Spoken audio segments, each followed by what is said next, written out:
What I would like for people to do is try to put themselves in somebody else's shoes.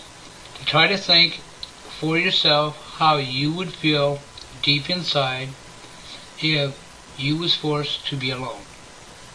If it didn't matter how hard you tried and what you done and everything you ever tried in your whole life, you was forced into loneliness by your opposite sex. What I would like you to be able to do is just picture this in your mind. Think about how you would feel deep down inside if every time you met somebody, in the first 2 seconds, they stereotyped you out and wouldn't give you the time of day.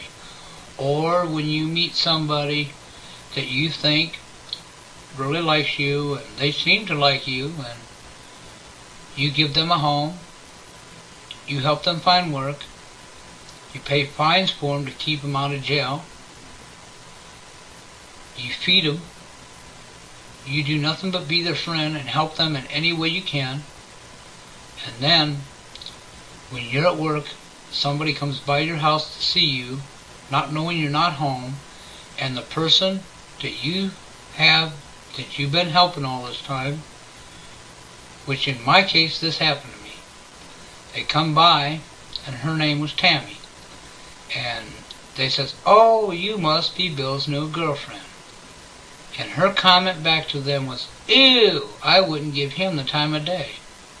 But this is after this same girl took money, lived in my home, let me keep a roof over her head, ate my food, let me pay her fines so she wouldn't go to jail.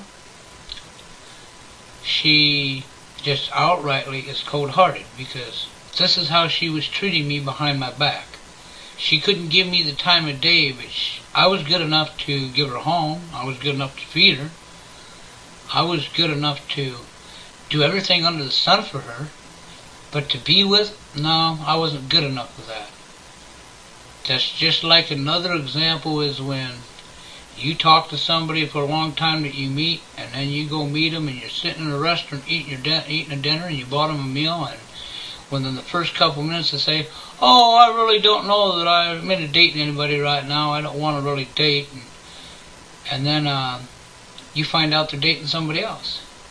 And then they tell you, "Oh, Bill, you have a great heart. You're a great person. You have a great personality.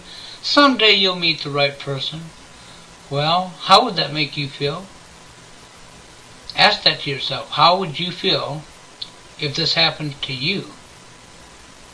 See, this is the kind of stuff that men like me, men like my friends, that I know, that I've talked to, this is the kind of stuff we go through. We deal with this day in and day out.